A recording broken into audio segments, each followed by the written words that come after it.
Welcome back to History 476. I'm Dr. Ron Traylor, and this is video number 4. All right, we just got John Quincy Adams elected President of the United States. And so let's talk about John Quincy Adams's administration.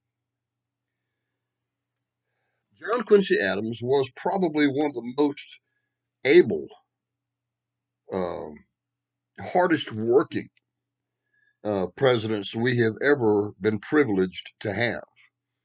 He certainly had one of the finest intellects.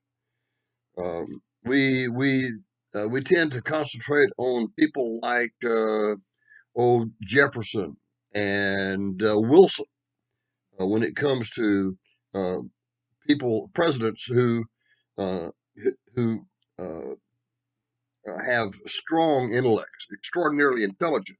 But John Quincy Adams is right there at the front of the line. Now, he was smart. There's no doubt about it. He was scary smart. But there were also some problems that John Quincy Adams had. For example, he lacked the common touch. Um, he was his father's son. Uh, his father, President John Adams, also lacked that common touch. Additionally, um, John Quincy Adams lacked his father's gift for political compromise. Um, if anybody had the gift for political compromise, it was Adams's Secretary of State Henry Clay, but certainly Adams did not have that gift. He suffered through periodic bouts of depressions. Now, it's difficult to diagnose emotional problems from the distance of 200 years, right? But as best we could figure, just based on the way he acted, the things that he said, the things that he wrote, there's a real good chance that in modern terms, we would consider John Quincy Adams to be bipolar, right? Bipolar. Up one day, down the next day. High as a kite one day, uh, just really, really low the next day. And you never knew which John Quincy Adams was going to show up. In addition, he was an idealist. He had a really strong idea about right and wrong. He had a really strong idea about the way things should be. Excuse me.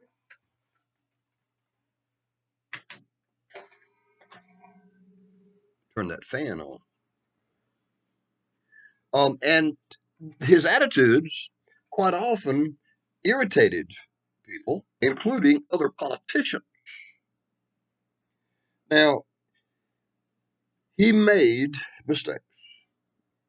All politicians make mistakes. Uh, so we can't condemn him for that, but we do have to acknowledge the fact that he made mistakes. He was a strong nationalist. He had a great vision for the nation.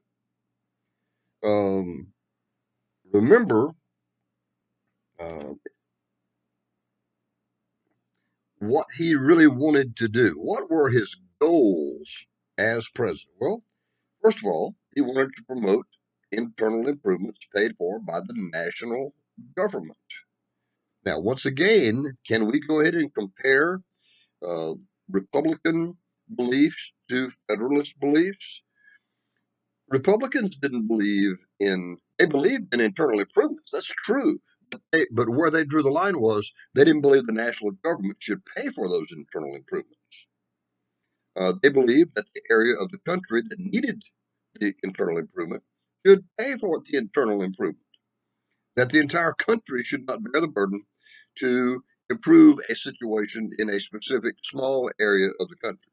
Nevertheless, Quincy Adams believed in the national government paying for the cost of internal improvements. So, in that regard, he was not a Republican at all, was he? He was a Federalist, like his daddy. He wanted to create a national university. And this should not surprise us as well. He was a Harvard graduate. He understood the value of a first class education, and he understood that a first class education would be something that would help the nation as a whole. He wanted to fund scientific exploration and experimentation. He wanted to create what we now call the Department of the Interior, um, for the purpose of uh, saving lives, saving animals. He favored the sale of public lands for low prices. Now, there were two options that were available to the United States government during this time. Now, we're talking about the selling of land that's owned by the United States government. You could either sell a lot of land cheap, or you could sell a little bit of land expensively. And theoretically, the idea is that you would receive the same amount of money no matter which way you went. He favored selling a lot of land for low prices, and he supported a strong Bank of the United States. So, if you held a gun to my head and forced me to give you my opinion of what side of the political spectrum did John Quincy Adams appear in, I would have to say it was the Federalist leaning part. I mean, think of what I just said. He favored the Bank of the United States. He favored a strong Bank of the United States. He favored internal improvements paid for by the national government.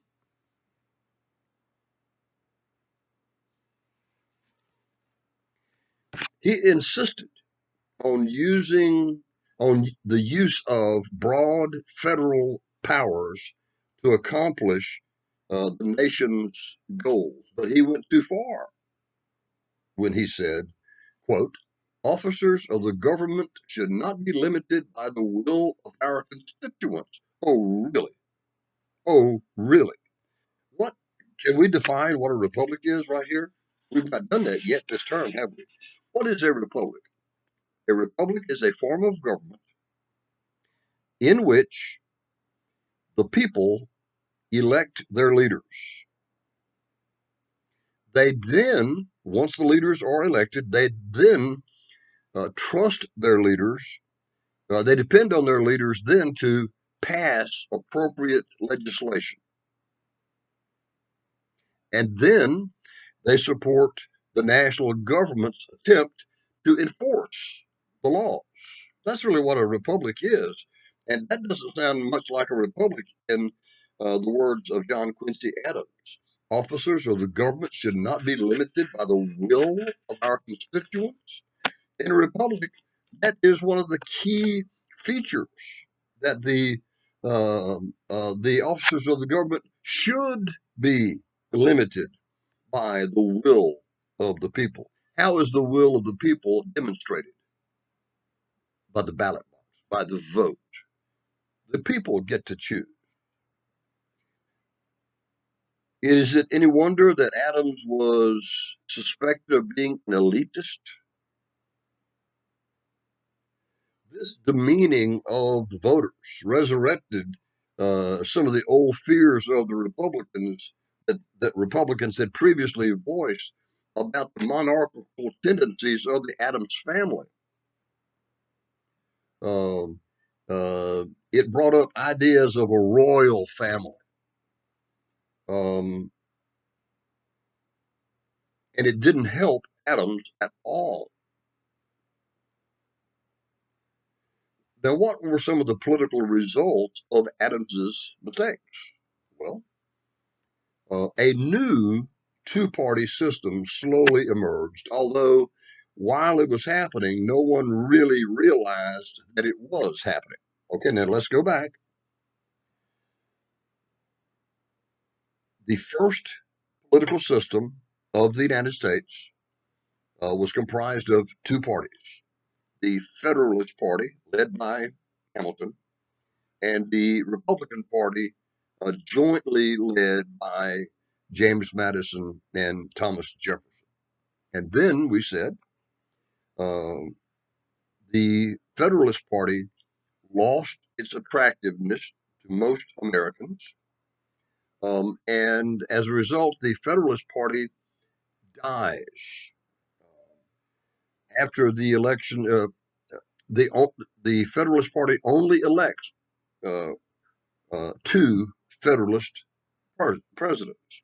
And they are George Washington and John Adams. After John Adams, they never even come close to electing a president. By the year 1816, we said, the Federalist Party, for all practical intents and purposes at the national level, is dead. Rufus King is the last Federalist candidate to run for president, and he makes a very weak run. As a matter of fact, by the year 1820, by the presidential, what would have been the presidential election of 1820, the Federalist Party is stone cold dead. And there are no Federalist candidates for the presidency. Remember, we said that in 18, that basically in 1820, um, uh, James Monroe had no opposition. It was the era of good feelings. And by 1824, the process was complete. All four of the candidates who ran for president that year ran as Republicans, even though, if you look at it very carefully, if you look at their platforms very carefully, they really weren't all Republicans.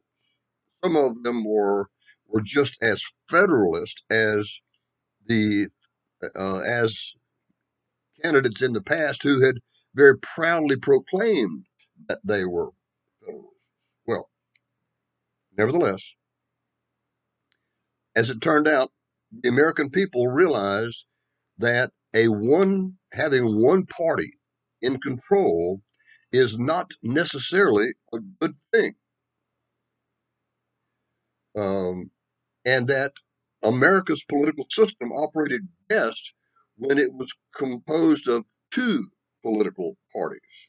Now, let me stop right here and tell you that I am recording this lecture in early January of 2021.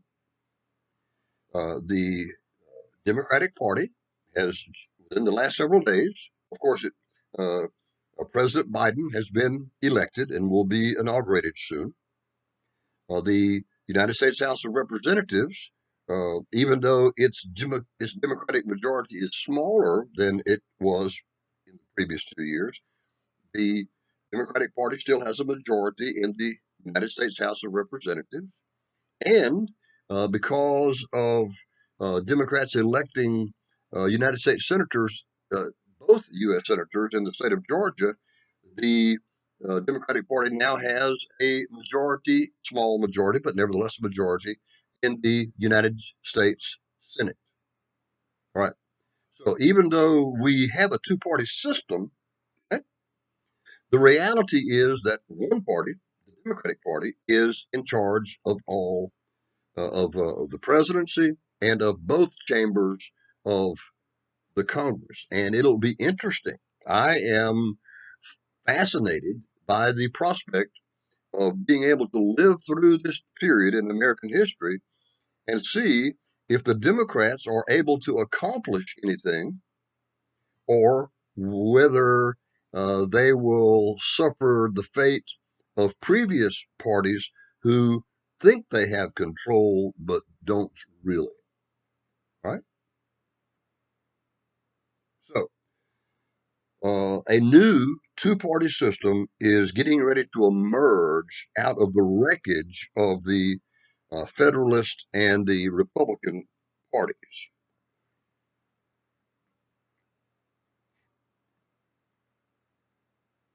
Now, remember, all four candidates in the election of 1824 claimed to be Republicans, but we know that they weren't.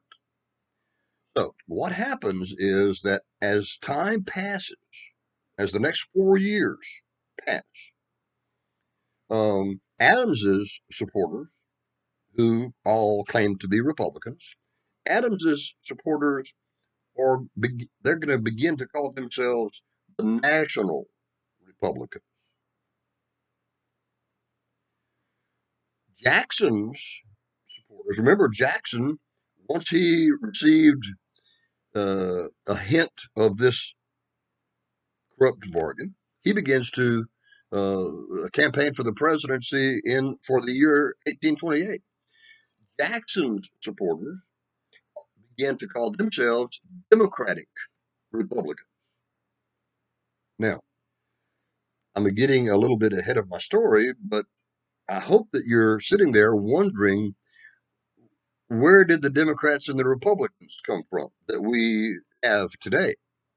And the answer is this, that eventually the Adams supporters, those who are known as the National Republicans, will drop the word national and will simply call themselves the Republicans. Jackson's supporters, who initially were known as Democratic Republicans, will drop the word Republican and will be known simply as the Democrats. So now you're going to look so intelligent the next time you play Trivial Pursuit and someone asks you that question. All right. The election of 1828, the election of 1828 rolls around. Now, for those of you who remember previous history courses, you will remember at the election of 1800 was the very first time in American history where the party of uh,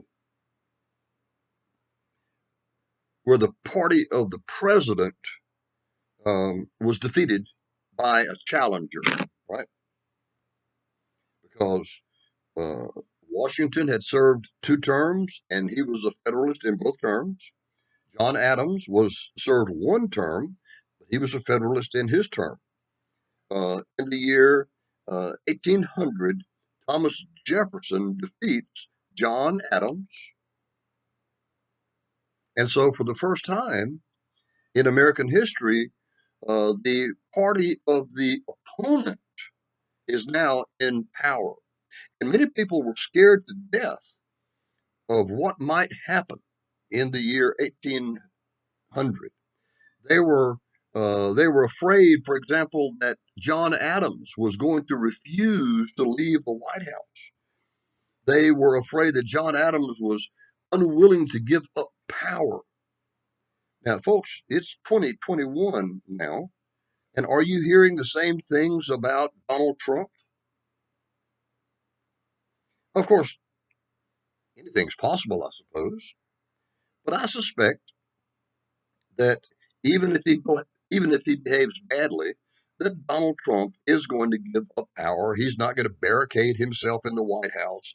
We're not going to have to send in the Marines to get him out of the White House. Now he might be rude and not attend the inauguration. He might go home to Key Largo and sulk. But I don't believe that it's going to get to that point. But a lot of people back then did. As a matter of fact, this was called um, the uh, a political revolution, the revolution of 1800. But it was resolved peacefully, and the worst case scenarios did not materialize. What happens in 1828? Now, what was feared might happen in 1800 didn't materialize.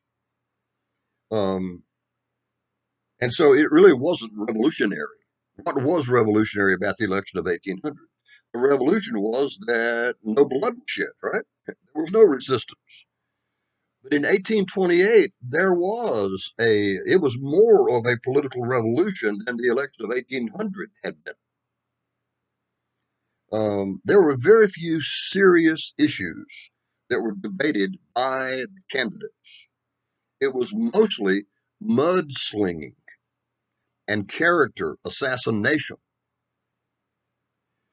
Now, many people were absolutely and totally opposed to the very idea of Andrew Jackson ever becoming president of the United States. Remember what Henry Clay had earlier said about Jackson? That he didn't really think that killing 2,500 British soldiers in New Orleans qualified Jackson for the office of the presidency. He was denounced by many people as being hot tempered and an ignorant barbarian whose fame rested on his reputation as a killer.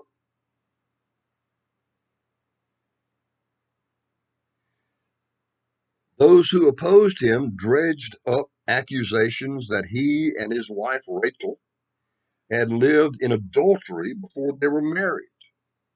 Well, let me stop right there and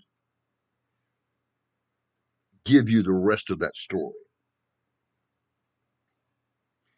Rachel Jackson had been married. Andrew Jackson was her second husband.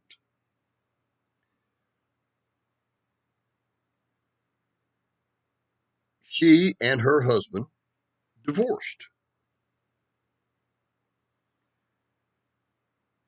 And they thought that everything had been taken care of, that all of the paperwork had been registered at the courthouse and all that stuff. You know, you've got to dot all the legal I's and cross all the legal T's before things like a divorce can be made final. Well, she thought that it was a done deal.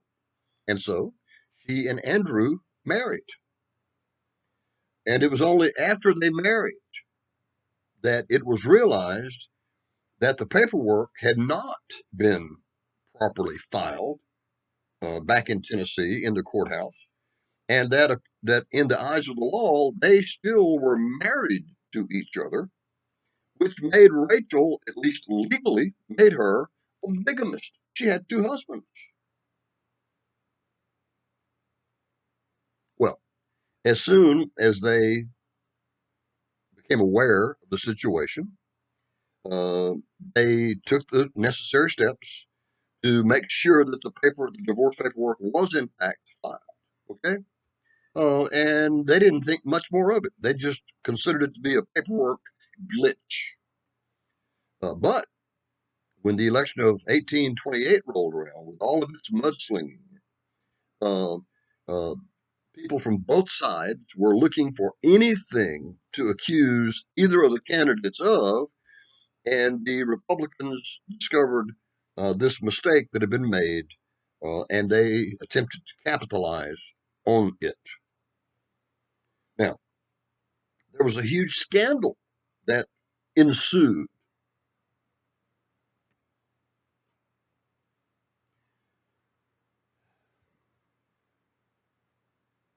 Rachel Jackson um, died during the political campaign.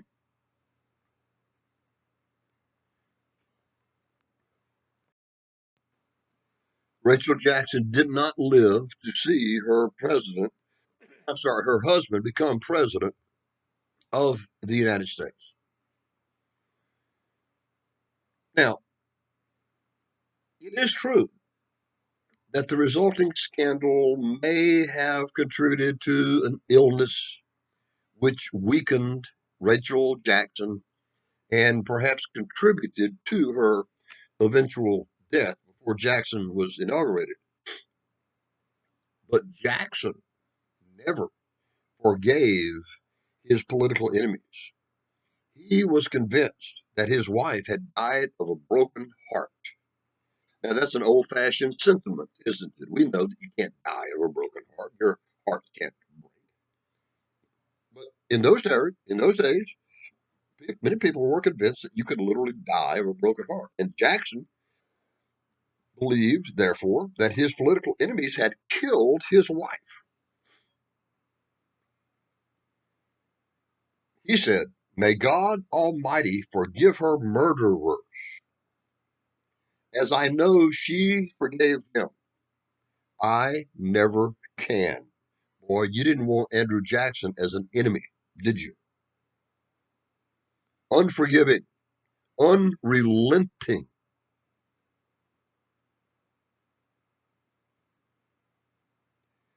Now, the campaign against John Quincy Adams was a dirty campaign as well. The Jacksons' supporters presented John Quincy Adams as a man who had been corrupted by foreigners. Remember, I think I told you, that as a teenager and as a young man, John Quincy Adams had served as his father's personal private secretary, had served uh, John Adams Sr. as a private secretary, while the senior Adams was serving his country as a diplomat all over Europe. He was accused later of the Jacksonian supporters of really preferring European standards to American standards. He had been corrupted by the foreigners while he was over there. He was accused of he bought a pool table and put it in the White House. Um, he was accused by many of the Jacksonians for being a gambler for putting a pool table in the White House. He was accused of being a hypocrite for despising the common people and urging Congress to ignore the will of the people. Now, remember, he did actually say that. Now, did he mean it that way? Who knows? But he did say the words. Remember, he said that officers of the government should not be limited by the will of their constituents. Hmm. And of course, most importantly for many people, and most importantly for Jackson, uh, Quincy Adams was accused of having reached the presidency through that corrupt bargain between himself and Henry Clay, Speaker of the House of Representatives.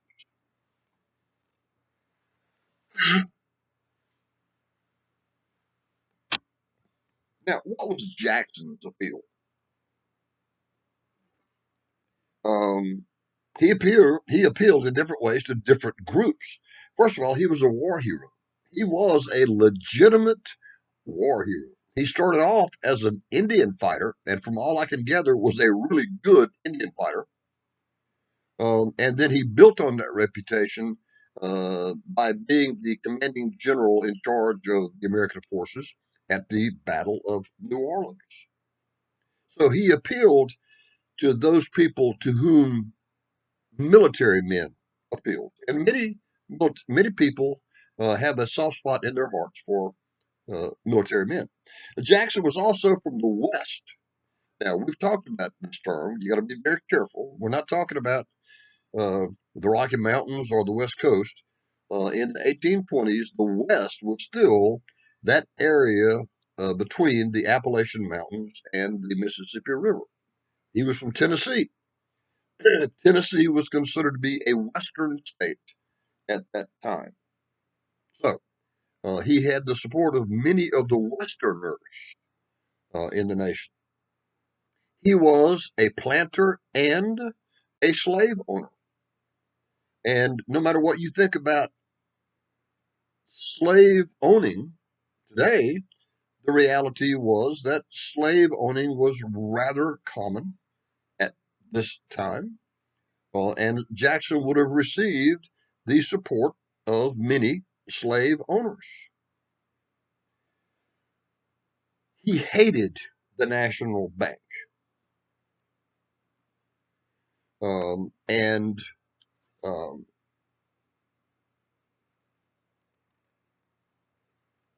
so he received his support from not just one area, from not just one group of Americans, but from a number of groups of Americans. Now, he was honestly, truthfully, he was rather vague on the issues surrounding the presidential campaign in 1828, which tended to protect him from special interest groups who would have loved nothing more than to attack him. He benefited from a growing spirit of democracy in the United States. Um, the so called common people of the United States were becoming less and less and less willing to defer to the elite members of society, to look to the elites for leadership. Elites like John Quincy Adams, right? Jackson benefited from the expansion of the vote in the United States. Um, at the very beginning of the country, quite often the vote was limited to people who paid taxes or owned property or were members of the right church. But as time passes, and by the 1820s, many states have started to drop many of those restrictions on the ability to vote. So by the time that Jackson is elected in 1828, nobody cares what church you belong to. Nobody cares whether you're paying taxes. Nobody cares whether or not you own property. If you are an adult and you're a man, sorry, ladies, the vote doesn't come to you until later. But if you are an adult, white male, you can vote. And that's a huge difference between what it had been 50 years earlier.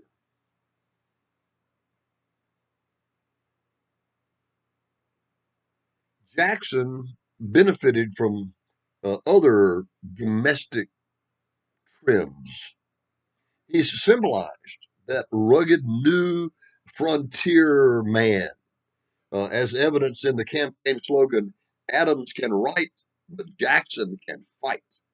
Right? There was some disrespect that was given to the elites of society. All he can do is read and write. He's not a man of action, in other words. Jackson is a man of action. Don't mess with Jackson. He will challenge you to a duel. He will kill you dead. By the way, Jackson could write, although it is true that once he said that he had no respect for a man who could only think of one way to spell a word. Now, the election takes place, the election of 1828 takes place. And in that election, Jackson defeats the incumbent president, John Quincy Adams, by a rather comfortable margin.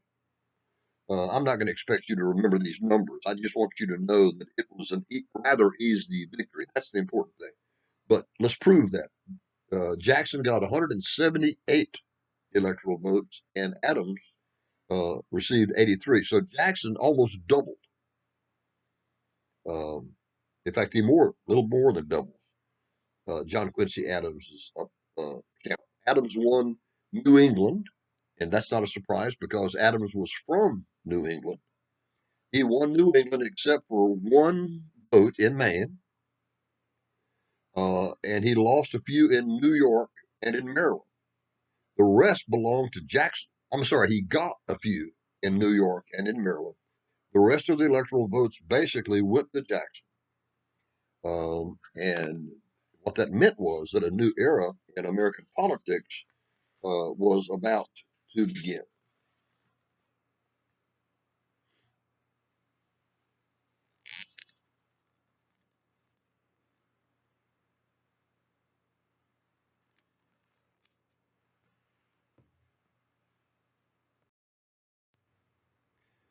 All right, let me ask you to forgive an omission of mine.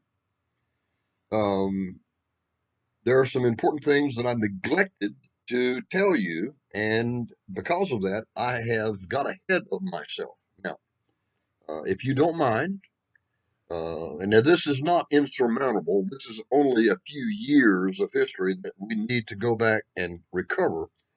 If you don't mind, I'm going to go back and do just that. I'm going to recover this history that I did not um, include in my previous lecture.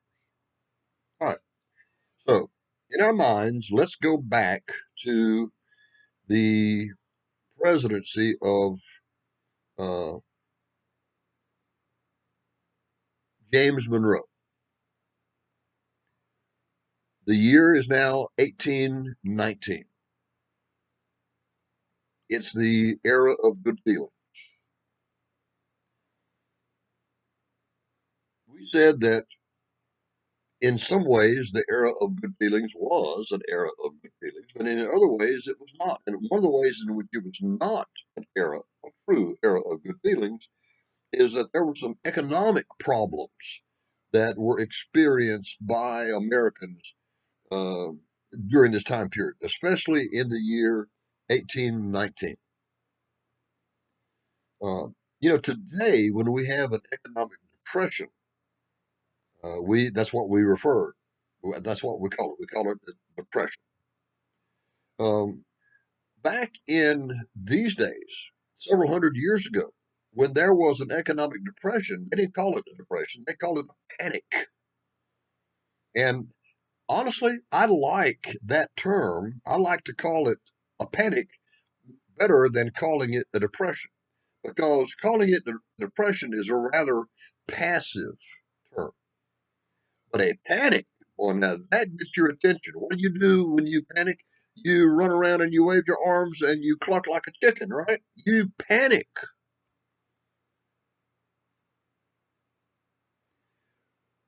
A economic depression, a panic happens in 1819. Uh, Cotton prices fell in England. Remember, we mentioned earlier that uh, the English cotton mills, the English textile mills, depended largely on American cotton to feed the looms of these British textile mills. But starting in around 1819, English mills discovered that cheaper cotton was available than was available uh, from America. And much of this cheap cotton was coming from India and was cutting the American cotton growers out.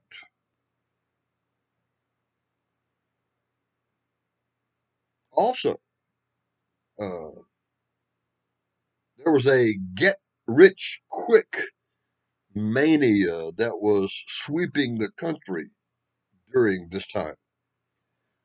Cheap land was available in the new states that were coming into the nation. Um, the idea was that you would buy land cheap, uh, hold it for a short period of time, turn it over, resell it for a much higher price, and pocket your profit. Right? Get rich quick. Um, and people were literally willing to borrow money to risk on these get rich quick schemes. So it's bad enough to use your own money to risk, but it's even more dangerous and more risky to borrow money to buy the land to risk. Yes, it's true that if you make a profit, you're going to make a big profit. But if you lose, you are going to lose your shirt. And state banks were some of the main culprits in this whole idea of loaning money to use to buy land to get rich quick. State banks loaned way more than they should. They began to make risky loans.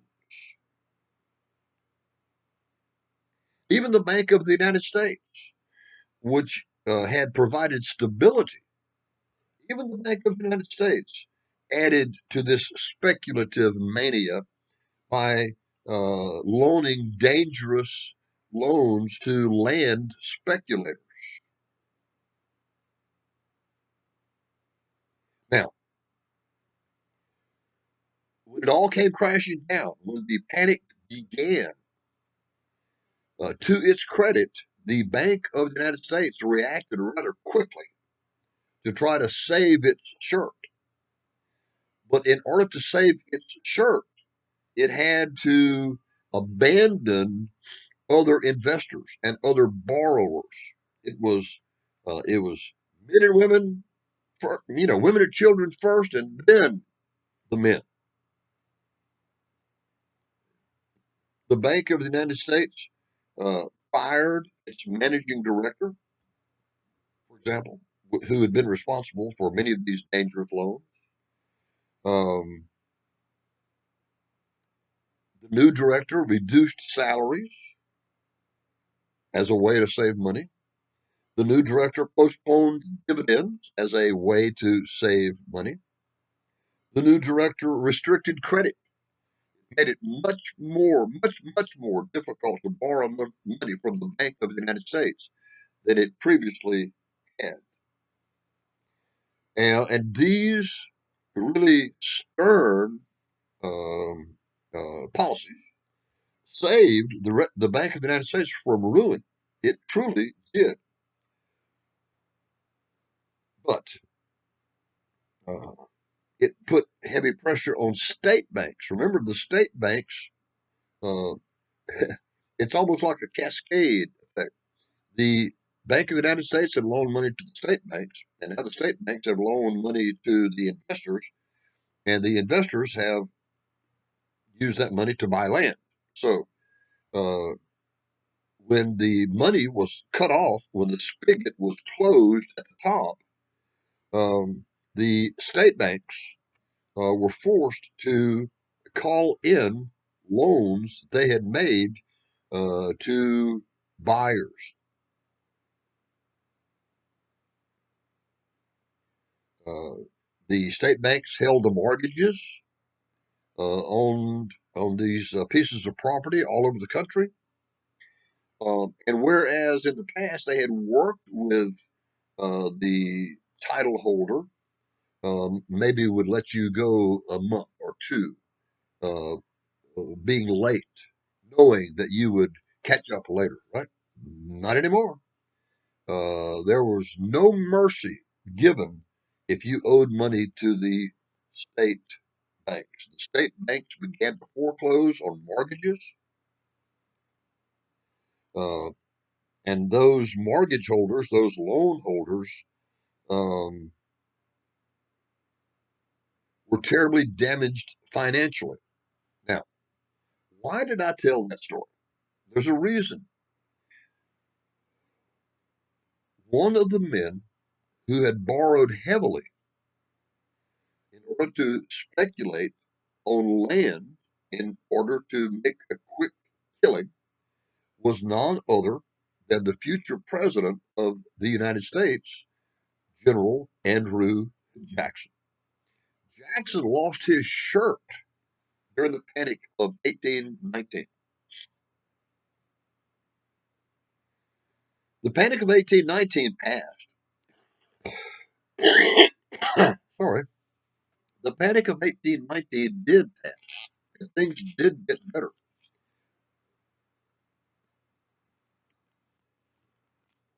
But remember, Andrew Jackson never forgot anything bad that ever happened to him.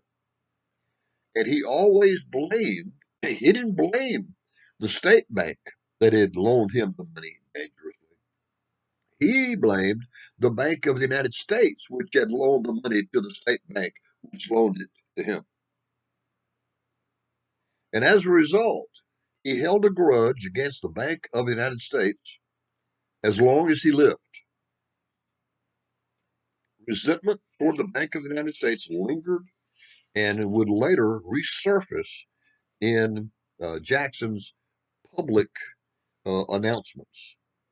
Now, that's in 1819, the Panic of 1819. Something else happens in that same year, in the year 1819. Remember what the unofficial name of this course is? It's the Age of Compromise. Well, let's talk about the first compromise uh, that's included in the material uh, that is in this course, and that is the Missouri Compromise. The Missouri Compromise.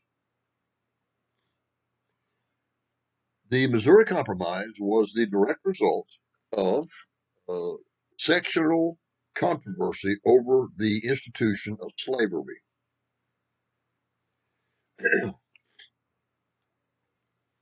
By 1819, there were 22 states in the Union. And really by accident, nobody had planned it this way, but by accident, of those 22 states, 11 of them were slave states and 11 of them were free states.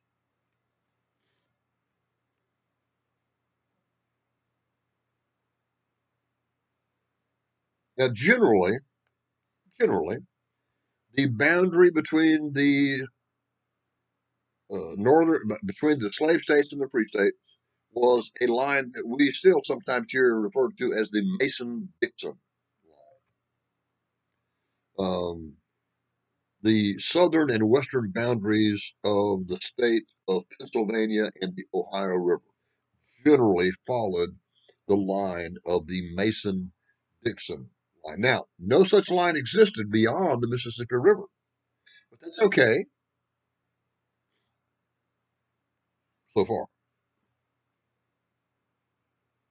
Now, remember that the United States had bought a huge piece of land from France in 1803, of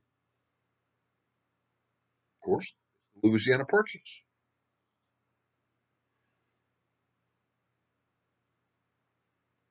The Louisiana Purchase uh, was uh, subdivided into huge pieces of land. And one of those pieces of land, a much smaller piece of land, became the state of Louisiana in the year 1812. So Louisiana purchased 1803. Louisiana becomes a state of the Union in 1812.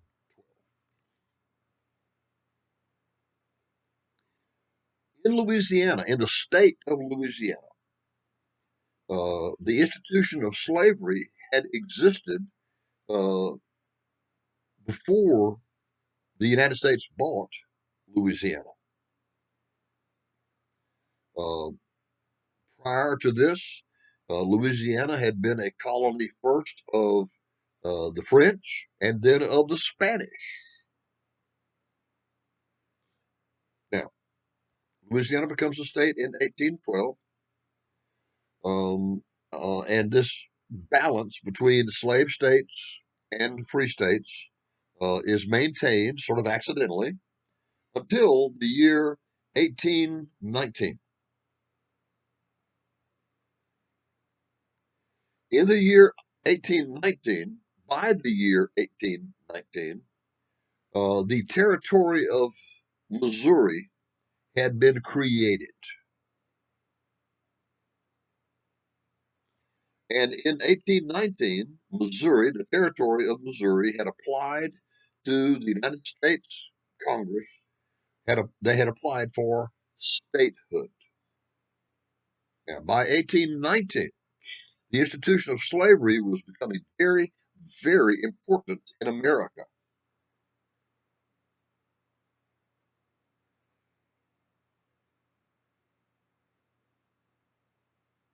People began choosing up sides based on whether they approved of slavery or whether they were opposed to slavery. In February of 1819, a man from New York by the name of Talmadge, Talmadge, James Talmadge of the state of New York, which was a free state, had offered a resolution in the Congress relating to slavery in Missouri.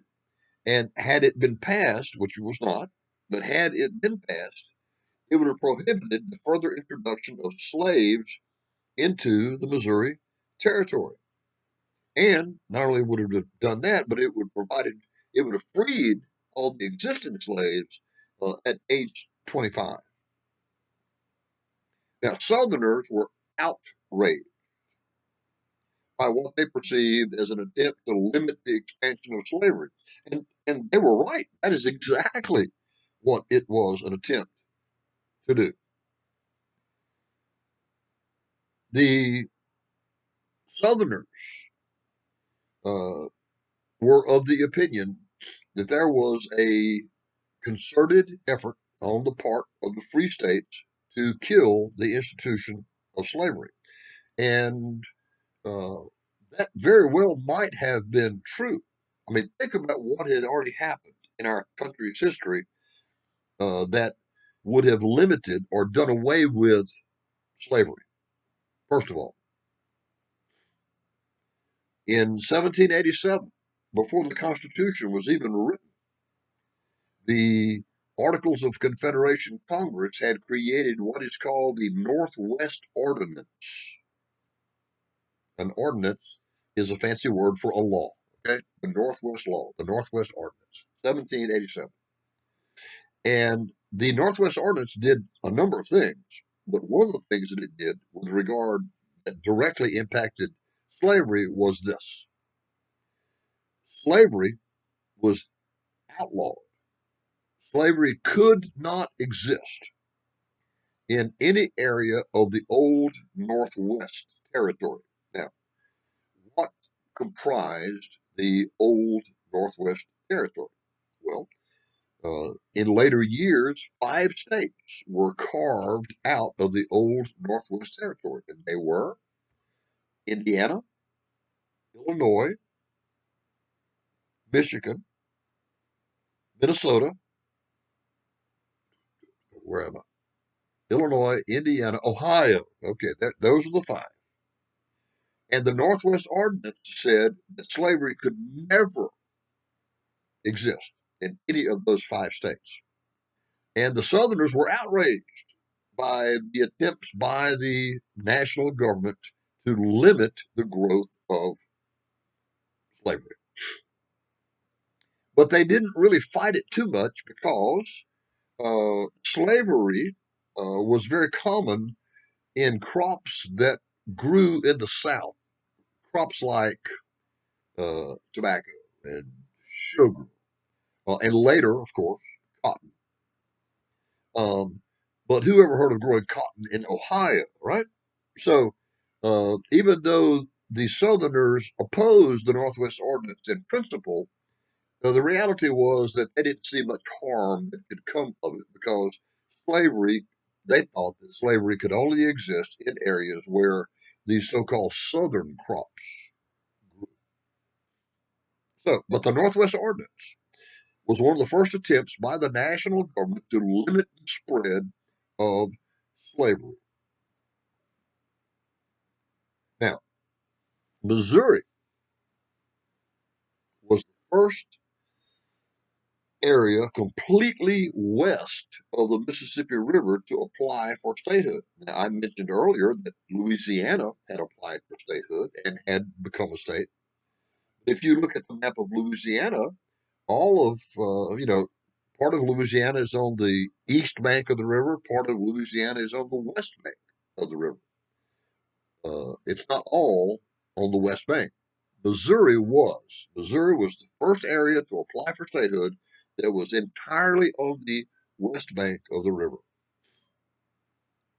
And the feeling of the Southerners was that if Congress restricted slavery there would be no telling where additional restrictions would occur. And so the Southern states they agreed pretty much with each other that any opposition to the expansion of slavery would be met with force, not military force, but would be met with opposition politically.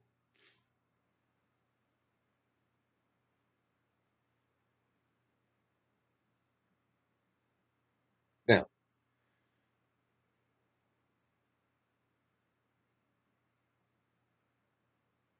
there was this balance that existed between the free states and the uh, slave states. But there was also a balance that existed between the free and the slave states in the U.S. Senate. Please remember that according to the Constitution, Article 2 of the Constitution, that each state has two U.S. senators. It doesn't matter how many people, it doesn't matter what the population of a state is. Uh, Representation in the U.S. Senate is equal. Every state has two U.S. senators, unlike the U.S. House of Representatives, where where the higher the population, the more U.S. representatives you have. Controlling the United States Senate was extraordinarily important because the United States Senate was where treaties were approved of or disapproved of. The United States Senate is where um, the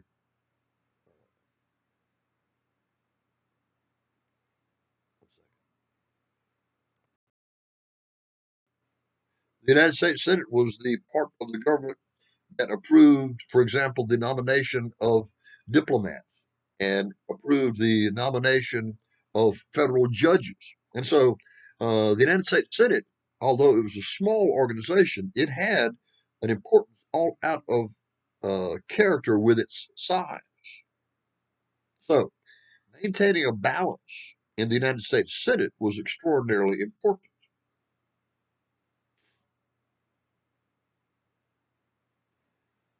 In order to admit Missouri into the United States was going to require a compromise. Why? Because admitting Missouri and uh, the people of Missouri were rather divided between whether they should come in as a free state or whether they should come in as a slave state. But more people preferred to be a slave state. Let me say that again. More people in Missouri preferred that they come in as a slave state, and that was going to upset the balance of power in the U.S. Senate. So, what do you do? In order to maintain the balance of power in the Senate, after you bring in Missouri, what is required? Common sense says you have just brought in Missouri as a slave state. What does common sense say? Bring in another free state. Both of the senators from that state will support, uh, will oppose slavery, and therefore the balance of power will be maintained in the U.S. Senate. But who to bring in to maintain that balance? Well, the state of Massachusetts had a gigantic county called Maine. The county of Maine was larger than the rest of the state of Massachusetts put together. Um, Maine had been a part of Massachusetts since colonial times. And so what happens is that the people of Maine, at the same time that the people of Missouri apply for statehood, the people of the county of Maine also apply for statehood uh, in their own right. Uh, the statehood for Maine and statehood for Missouri were made a part of the same piece of legislation that began to work its way through the United States Congress. And that is a good place to stop. And we will pick up the state making process for both Missouri and Maine in the next lecture. So for right now, that is the end of video number 4. All right.